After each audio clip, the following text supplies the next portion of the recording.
কারো ডাকে সাড়া দিয়ে মেয়েটি দরজা খুলে দেখে তার বান্ধবী দরজার সামনে দাঁড়িয়ে। তখন মেয়েটি বলল, তুই হঠাৎ যে, সবকিছু ঠিক আছে? আর তোর সাথে এই ছেলেটাকে? তখন বান্ধবী বলল, এটা আমার স্বামী। তারপর মেয়েটি বলল, তোরা বাসায় আয়। তারপর তারা বাসায় ঢোকার পর মেয়েটি বলল, তুই যে বিয়ে করেছিস আমাকে তো একটু বললিও না। তখন বান্ধবী বলল, বলার মতো পরিস্থিতি ছিল না, তাই কোনো বান্ধবীকে বলিনি, তাই তো বিয়ের পর এত দূর আসলাম তোর সাথে দেখা করতে। তখন মেয়েটি বলল, আচ্ছা তোরা বস, আমি তোদের জন্য চা নাস্তার ব্যবস্থা করছি। তখন বান্ধবী বলল, আচ্ছা ঠিক আছে যা। তখন মেয়েটি তার স্বামীকে বলল, আমার বান্ধবীকে কেমন লাগছে?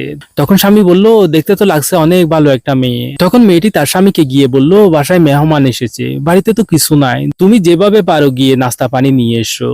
আর তাদের স্বামী স্ত্রীর কথাগুলো মেয়েটির বান্ধবী আর তার স্বামী শুনে ফেলেছিল। তখন মেয়েটির স্বামী বলল, আচ্ছা ঠিক আছে, আমি গিয়ে দেখি কোনো ব্যবস্থা করতে পারি কিনা। আর তাদের আর্থিক অবস্থা খারাপ দেখে বান্ধবী এবং বান্ধবীর স্বামী মিলে তাদেরকে সাহায্য করার সিদ্ধান্ত নিল।